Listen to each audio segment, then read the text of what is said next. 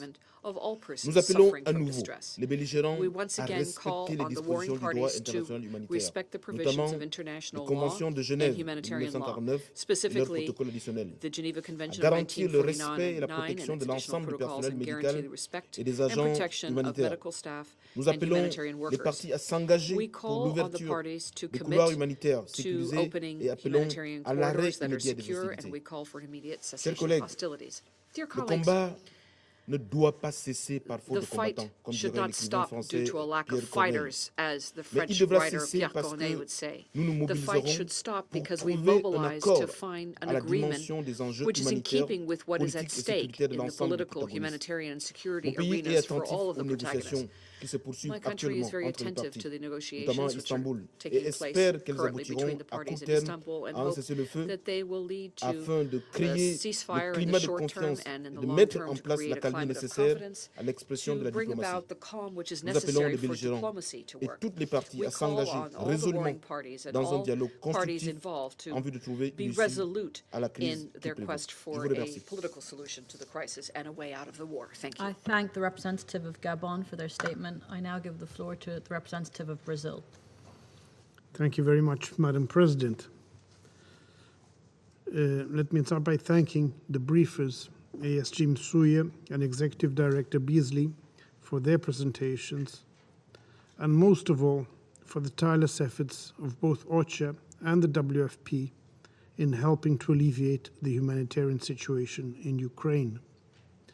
Let me also welcome the permanent representative of Ukraine to this meeting. As we enter into another week of hostilities, we continue to witness the intense human suffering it is causing. The briefings today highlight yet another grave dimension of the war, one that affects all countries, particularly developing states: food insecurity. Brazil is concerned with the worsening of the global food crisis. The ongoing conflict is already causing a decline in food supplies and a surge in food prices. According to FAO, around 50 countries depend on imports of wheat from Russia and Ukraine, not to count other food products and services. OCHA's Global Humanitarian Overview for 2022 has already alerted that food insecurity is at unprecedented levels. I would like to recall one sentence from the overview, and I quote, "Without sustained and immediate action, 2022 could be catastrophic." End quote. Now, the most worrying part is that this assessment came before the conflict in Ukraine erupted. Now, the prospects are even worse. While the humanitarian needs are higher, the resources are still scarce, which is only aggravated by rising food prices. It is deeply worrying to know that the WFP has already had to reduce assistance for refugees and other vulnerable populations across East Africa and the Middle East. Adding to the direct consequences of the conflict in Ukraine, the indiscriminate imposition of broad economic sanctions may further affect food insecurity. Unilateral sanctions are not only illegal under international law.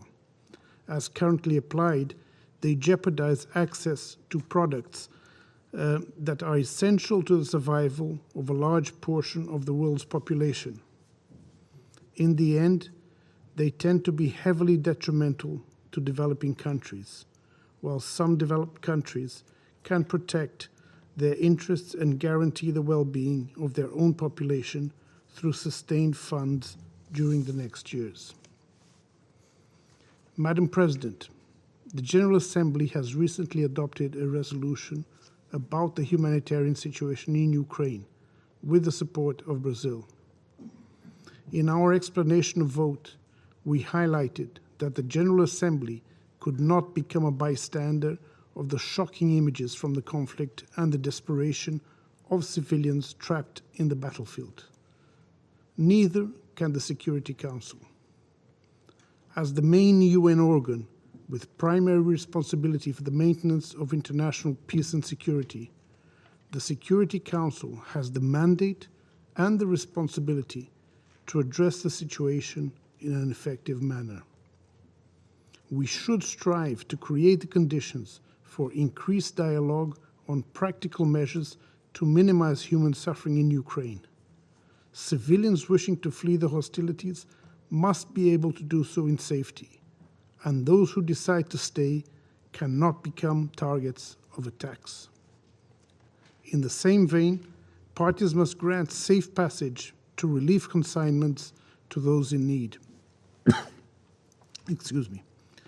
The situation in Mariupol is particularly concerning. We call on all parties to work towards concrete agreements to allow civilians to leave the city if they so wish. Parties should spare no efforts to prevent people from going missing and to share information on the status of protected persons under their control. Once again, Brazil reiterates the call for all parties to fully respect and ensure respect for international humanitarian law. No matter the causes of a conflict, once it erupts, civilians must be safe. The wounded must receive medical care. Humanitarian assistance must reach those in need, and detainees must be treated humanely in all circumstances. There must be no politicization of humanitarian messages, nor selective applications of international humanitarian law. Also, geopolitical objectives must not supersede the endeavor for peace, nor prolong the human suffering caused by war. Madam President, the forecasts of most humanitarian organizations were already catastrophic for 2022. This conflict, apart from the enormous human suffering and devastation caused in Ukraine, will have spillover effects on the entire world, making it even more difficult to alleviate the dire situation of civilians in conflict-torn countries. The longer the conflict drags on, the higher the risk of further instability, hunger, and devastation in Ukraine and elsewhere. It is high time to return to the path of dialogue and diplomacy for a peaceful settlement of the conflict. We urgently need the cessation of hostilities. De-escalation of tensions and negotiations are the only way out of this conflict, not only for the countries directly involved, but also for the whole world. I thank you. I thank the representative of Brazil for their statement. I give the floor to the representative of China. Thank you, Madam President. 我感谢 I thank 摩苏亚助理秘书长 ASG 和 Joyce 比斯利执行主任的通报， and 你 Executive 们介绍的 Director 情况令人 Beasley 担忧。 for their briefings, which gave 乌 us 克 a 兰 worrying 冲突 account 局 of 势 the 仍 situation 在 on the 持 ground. 续， The conflict 平民 situation 生 in 命安 Ukraine 全 is 和人道 persisting. 需求应当 Effectively 得到切 protecting 实保 civilian 障。 lives and meeting their 中 humanitarian 方 needs 呼 is 吁 a must. 遵守国际 China 人 calls 道 for 法， respect for 最大 international 限度 humanitarian law 避免 to 平民 avoid 伤亡， civilian 保 casualties 护 to the 民用设 maximum 施安全， extent, protect 为 civilian 人员撤 facilities, 离和 provide 人道 safe 准入 passage 提 for 供安全 evacuation 通道， and humanitarian 确 access, 保粮 and 食、 ensure 饮水 a、药 continuous 品 supply 等 of 基 basic 本生活 necessities 物 such as 资的 food, 持续 drinking 供应。 water, and medicines. 特别要加强对妇 Protection 女、 of 儿童 vulnerable groups 等 such as 脆弱 women 群 and 体 children 的保护。 must be strengthened. 我们支持 We 联合 support 国人道 agencies 协调 like 办公室、 OCHA and 世 the 界粮食计划 WFP 署等机 in 构 upholding the 秉持 principles of 人道、 humanity, 中立、 neutrality, 公正原则 and，继续 impartiality 动用、 as they 动员和 continue 协 to 调国际 mobilize 支 and 持， coordinate international 向 support 受 to 冲突 provide 影响的民众 emergency 提 humanitarian 供 relief 紧急 to 人道救援， conflict-affected 帮助 populations 乌克兰 and to 和 help 周边国 Ukraine 家 and its 应对 neighboring 巨 countries 大的人 meet 道主义 the 需求。 enormous humanitarian needs. 主席女士， Madam President, 也要看到 we must also be 不断 cognizant 升级的 that 全 the 方位、 ever 无差别制 escalating, 裁 sweeping, 已经 indiscriminate 并将进一 sanctions 步冲 have 击 hit 全球 global 能 energy, 源、 food, 粮食、 economic, 经贸 and、金 trade 融市场， and financial 影响 markets, 许 and 多 will 民众 continue to do 正 so, 常生活， affecting the lives 带 and 来 livelihoods 新的 of the 人 general 道问 public 题， and giving rise to new 占世界绝大 humanitarian 多数的 problems. 发展中国家 Developing countries, which 不是 make 这 up the 次冲突 majority 的 of the 单事 world, 方， are not parties 他 to 们 this 不应被 conflict 卷入 and 矛 should 盾， not be drawn 不 into 应 the 被迫 confrontation 承受 and 地缘 forced 冲 to 突 suffer 和 the 大国博弈的后 consequences 果。 of geopolitical clashes and 当 sparring 前， among 全球 major 粮食 powers. 安全面临的严 Right 峻 now, 挑 global 战应当引起重视。实施制裁和经济封锁只会人为加剧粮食短缺和价格扭曲，进一步冲击干扰世界粮食产业链供应链，推高粮价，让发展中国家承受不必要的负担。我们呼吁加强国际协调，稳定粮食供给和价格，防止采取不合理的出口限制措施，保持市场稳定运转，确保全球粮食安全。联合国世界粮食计划署、粮农组织、世贸组织等机构应发挥积极作用，协调各国粮食生产和贸易，帮助发展中国家抵御冲击。主席女士，危机延续升级只会造成更大损失，不符合任何一方利益。实现停火止战，最根本的出路还是对话谈判。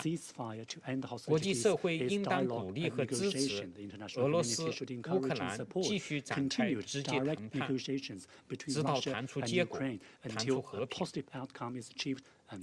安全不可分割，推行集团对抗，谋求绝对安全，恰恰是最不安全的做法。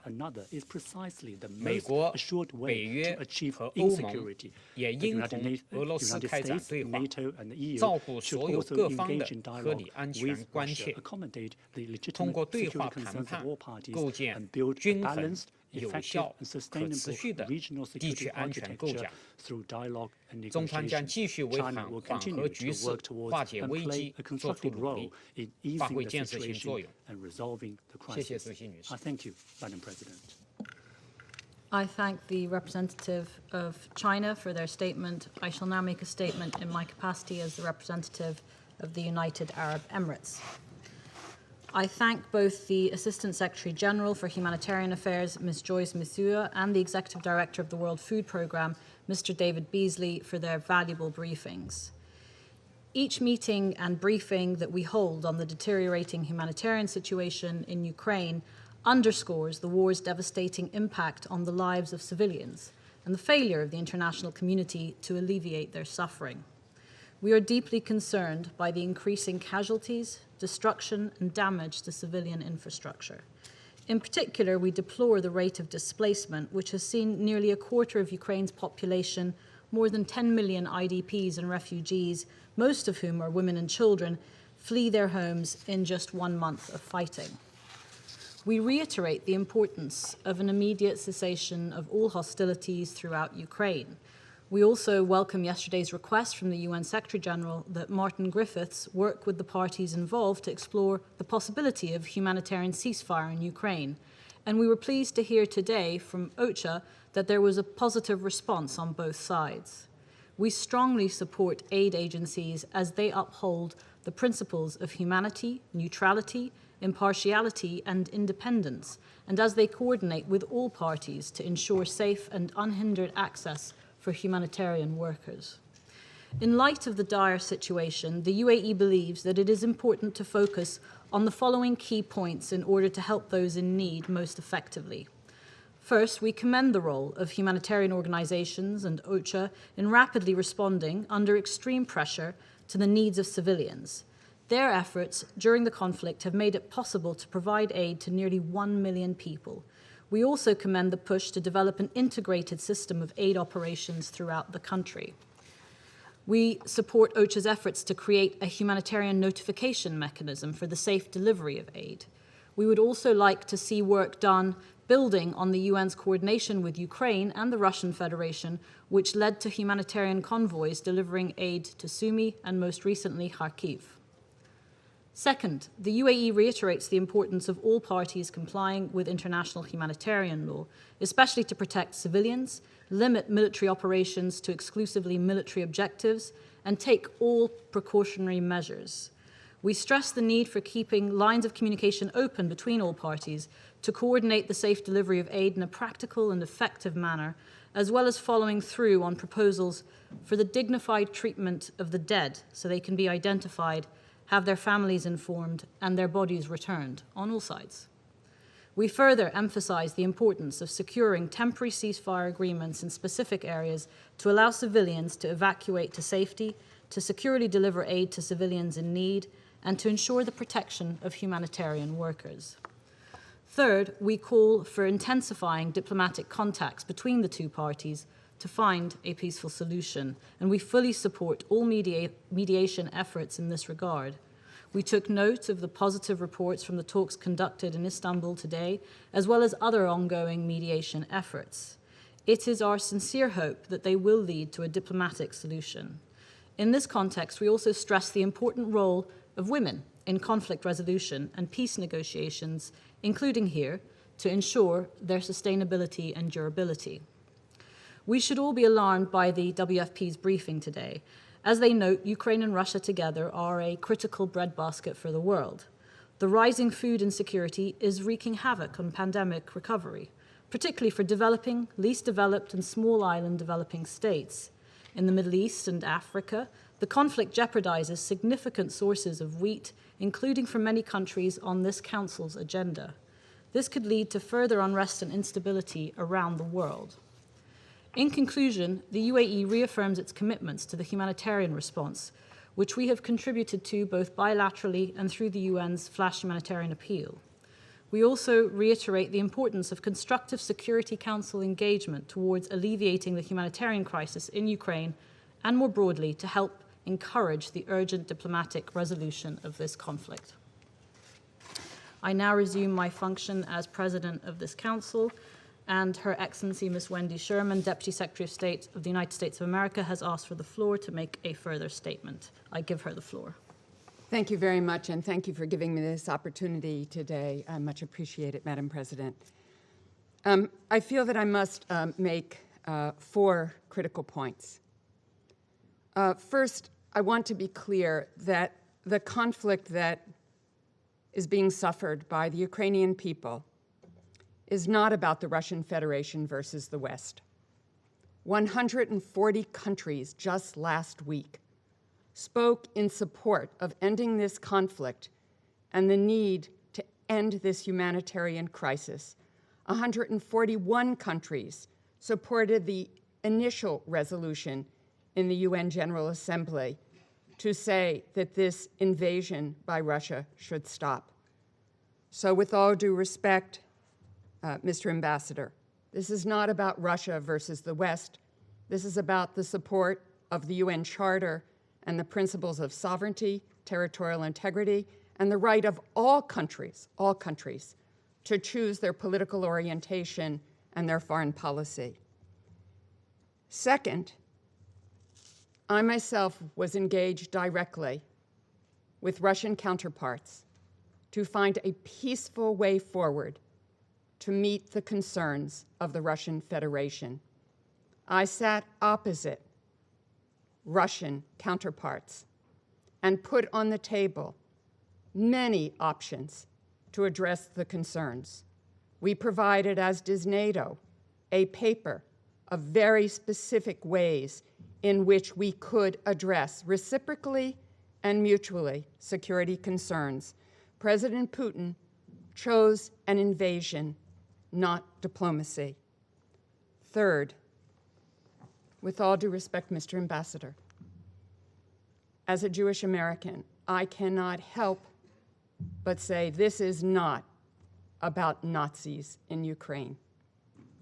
Last week, former U.S. Secretary of State and former permanent representative to this council, and one of my most cherished personal friends, Madeleine Albright, died. She loved representing the United States here. She would have been outraged by the words of the Russian Federation today. Later in her life, she learned that her parents raised her as Catholic to protect her from the Nazis because her family was Jewish. She learned that 3 of her grandparents died at the hands of the Nazis while in concentration camps. She knew that the Jewish president of Ukraine was certainly not a Nazi. and that the citizens of Ukraine, being slaughtered and starving and without food and medicine, and the subject of this humanitarian dialogue today, are not and never were Nazis. And finally, this dialogue today is about the humanitarian needs of Ukrainian civilians and the humanitarian needs of people around the world who, as David Beasley said so eloquently, are going from feeding starving children, feeding hungry children, to feeding starving children. It's about, as he said, going from a breadbasket to a bread line. We must all do whatever we can, of course, to stop war.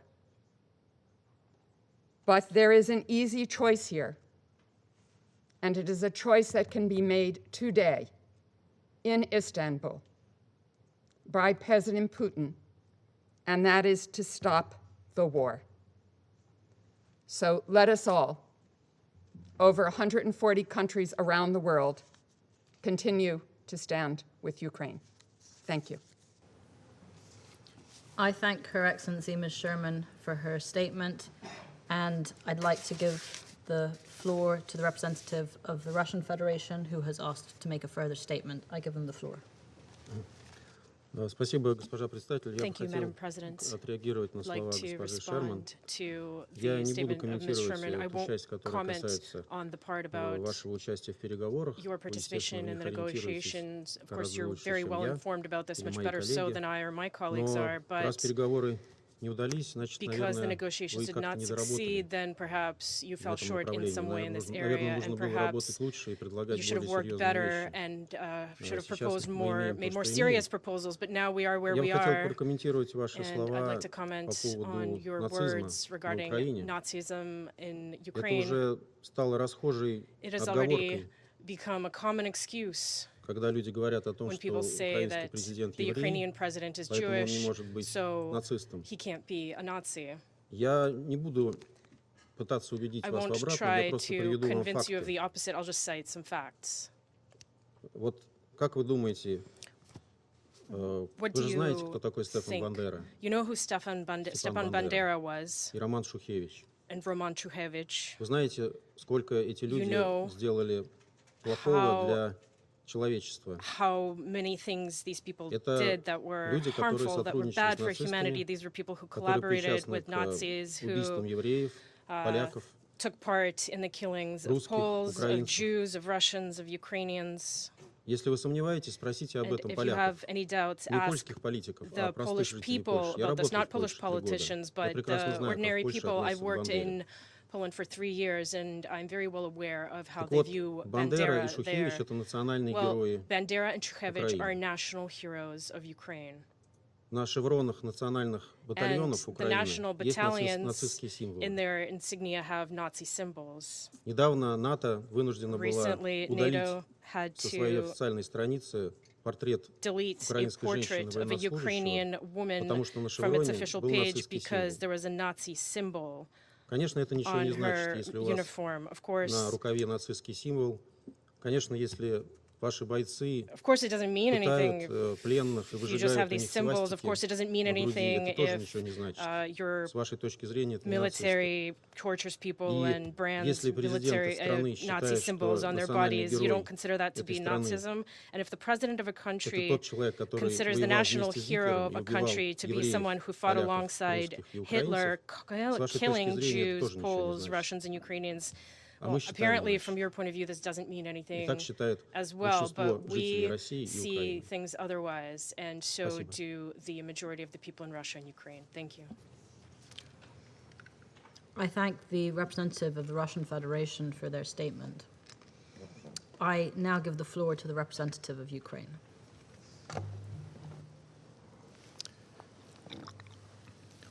Madam President, distinguished members of the Security Council, Assistant Secretary General, Executive Director Beasley, I also recognize the representative of the aggressor state present here in the permanent seat of the Soviet Union, who in fact is not authorized to speak on behalf of the Ukrainian people, as he just did. At the outset, I would like to inform you that the demilitarization of Russia, conducted by the Ukrainian army and supported by the entire Ukrainian people, is well underway. Since the beginning of the invasion, the Russian occupiers have lost more than 17,000 military personnel, more than 1,700 armored vehicles, almost 600 tanks, over 300 artillery systems, 127 planes, and 129 helicopters, almost 100 rocket launchers systems, 54 air defense systems, and 7 ships. That is an unprecedented blow to Moscow, where the numbers of Soviet losses in Afghanistan pale in comparison. However, after listening to Russia's ambassador, I regret to say that the process of deputinization is lagging behind so far. Today's negotiations in Istanbul have demonstrated that Russia may be ready to make steps forward, although it is still a long way to a sustainable ceasefire and comprehensive de-escalation. The parties will continue consultations to prepare and agree on provisions of a treaty on the security guarantees for Ukraine, a mechanism of implementation of the ceasefire, withdrawal of forces and other armed formations, opening and safe functioning of humanitarian corridors on a permanent basis, as well as on the exchange of fallen soldiers and the release of prisoners of war and civilians. Signing of the treaty on the security guarantees for Ukraine will only be possible after withdrawal of all Russian armed units to locations as on 23rd February 2022. The negotiation process, which is underway, by no means removes the need to provide to Ukraine additional assistance with weapons and to implement new sanctions imposed on the Russian Federation for the act of aggression committed. Dear colleagues, last week, the overwhelming majority of the UN membership expressed once again its resolute stance towards Russia's unprovoked and unjustified invasion in Ukraine. Strong humanitarian messages addressed to Russia left no room for misinterpretation, and neither did attempts by the aggressor to shift responsibility on the victim. We demand that Russia immediately and unconditionally implement all provisions of the UN General Assembly Resolution ES-11/2, Humanitarian Consequences of the Aggression Against Ukraine, to alleviate humanitarian suffering on the ground. I regret to say that, as of now, Russia demonstrates no willingness to give up its strategy of deliberate aggravation of the humanitarian situation on the ground.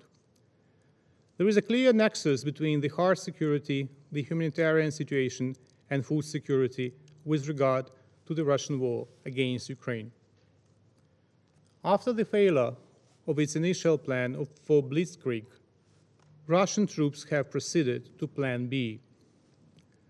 This plan envisages provoking humanitarian disaster throughout Ukraine and destroying the agricultural potential of my country to intimidate the Ukrainian political leadership and people and to incline them to surrender. The toolbox is broad and extremely cruel. It includes deliberate destruction of residential areas and critical infrastructure, missile shelling throughout the country, the besiege of cities, violation of arrangements on humanitarian corridors, terror against civilians in the occupied areas, including abductions and killings, As of now, the invaders abducted about 30 local leaders, activists, and journalists. It is hard to imagine that Russia fired 467 missiles at residential areas only, with the overall number being 1,200. This includes ballistic missiles, cruise missiles, and supersonic missiles. This number has already made the Russian actions the heaviest missile shelling ever in such a short period of time. Mariupol remains a bleeding wound in the heart of Europe. According to the local authorities, at least 5,000 people were killed. Almost 150,000 residents remain under siege, deprived of any basic conditions to live. They need to be evacuated, but not to the territory of the aggressor. Russian attempts to do so are not only cynical hypocrisy, but a gross violation of the laws and customs of war, the norms of international humanitarian law, in particular the Geneva Convention of 1949 and Additional Protocol 1 to the Geneva Conventions. As now, about 40,000 Ukrainians were forcibly deported to Russia and Belarus. At the same time, the Russian armed forces resort to firing at evacuation convoys trying to leave Mariupol for the non-occupied territory of Ukraine. According to UNICEF, 1 month of war in Ukraine has led to the displacement of 4.3 million children, more than half of the country's estimated 7.5 million child population, including more than 1.8 million children who left the country as refugees. At least 143 children were killed by Russian invaders and 216 injured. Humanitarian action is urgently needed. At the same time, we should bear in mind that the humanitarian disaster in Ukraine is an element of the Russian war strategy. To be efficient, any initiative should be focused on changing the overall Russian approach towards Ukraine instead of idle attempts to engage the aggressor as a partner on the humanitarian track. I also reiterate my call to join the group of friends of accountability following the aggression against Ukraine, which was launched last Friday and already includes almost 50 member states. Distinguished colleagues, the third element of the nexus, food security, is also under threat on the global level. We are aware that the entire world is deeply concerned over the disruption of food supplies from Ukraine as one of the major food exporters. Before the war, more than 55% of all sunflower oil in the world was exported from Ukraine. More than 55% of Ukrainian wheat was exported to Asia, and 40% of Ukrainian wheat was exported to African states. About 400 million people throughout the world, mostly in the Middle East, North Africa, and Asia, depend on grain supplies from Ukraine. What we in Ukraine are also alarmed about is that 40 million Ukrainians may face food shortages already this year. This prompts the government of Ukraine to work intensively on both tracks, to secure the country's export potential to the largest extent possible and to ensure that Ukrainians who bear the primary burden of Russia's aggression will not suffer from hunger. International solidarity with Ukraine and understanding that the only root cause of the current food crisis is Russia's war against Ukraine will be crucial to succeed in averting the worst-case scenario on the global level. It is extremely important, therefore, not to spam our discussion with references to those issues that are not the root causes, but rather implications of Russia's ongoing violations. It must be clear that vulnerable countries will remain at risk as long as Russia continues its war in Ukraine, which includes shelling the agricultural infrastructure, contaminating the Ukrainian soil, deliberately targeting fuel storages, and thus disrupting the sowing and harvesting campaign. For instance, this weekend alone, Russian missiles hit fuel storages in Lviv, Dubno, Lutsk, and Rivne, all in the west of the country, far away from the front line. Just today, the Russian troops shelled with missiles a farm enterprise in Dnipro, also far away from the combat area, destroying vehicles and equipment. Perhaps the representative of the aggressor state could explain what the reason was for this attack: demilitarization or denazification. All Ukrainian seaports remain blocked by Russia, thus further aggravating the situation with supply shortages. Some of them have been occupied. The occupation and lifting the blockade could quickly improve the situation, as 60% of agricultural products were exported by Ukraine through its seaports.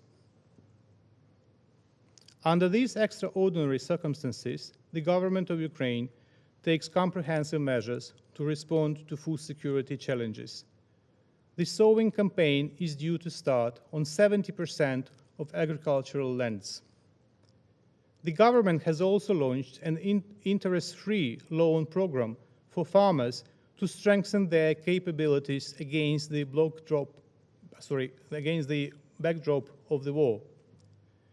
Steps to reorient the supply chains by switching to safe routes are being taken as well.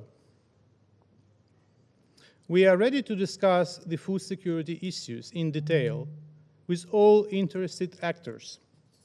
At the same time, however, we are not able to proceed to details in the presence of the representative of Russia, as food security, or rather food insecurity, has been and remains one of the main elements of Russia's military planning and its actions on the ground. The Russian occupants act under the motto, "The worse it is, the better." And it is highly likely that as soon as Moscow receives the report of the Russian ambassador, the list of Russian targets will be amended with new items. We do not want all Ukrainian black soils to be sown with mines and all agricultural infrastructure destroyed. In fact, Putin is not the first dictator to weaponize food against the Ukrainian nation. Moscow's ideological apostle Stalin killed millions of Ukrainians 90 years ago in the artificially organized Great Famine. It is not surprising, therefore, that Putin, who venerates Stalin as his forefather, resorts to the same practice. Madam President, let me quote a written message recently conveyed from besieged Mariupol by one of its residents to his relative. I quote, "Dima, Mommy was killed on the 9th of March, 2022.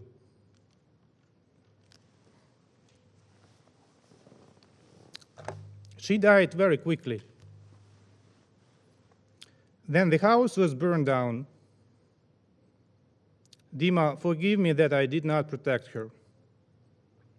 I buried her near the kindergarten." End of quote. This written message with a makeshift map is a sign of several lives ruined by Russia. Several out of thousands in the one city of Mariupol alone. Millions throughout Ukraine. This is the price for the war the world failed to prevent. This is the price for the sick mind of the Russian dictator and most of his people. Civilized nations tolerated it for so long in a naive hope that the Kremlin could stop at last.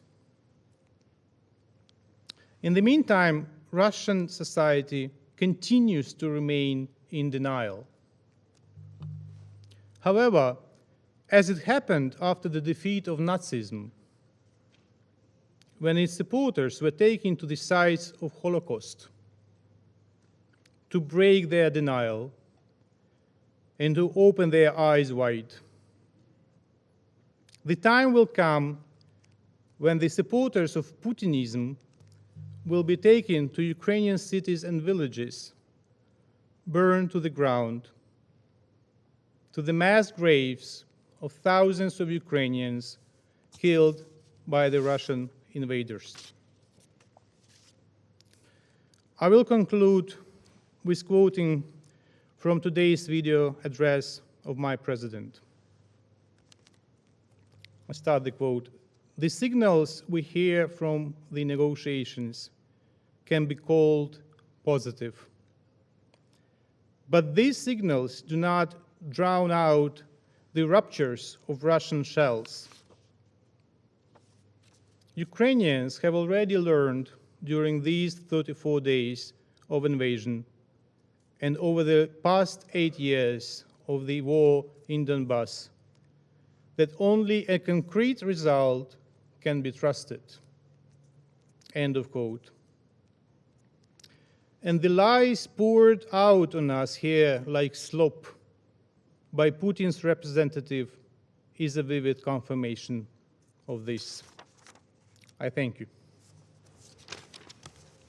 I thank the representative of Ukraine for their statement. There are no more names inscribed on the list of speakers. The meeting is adjourned.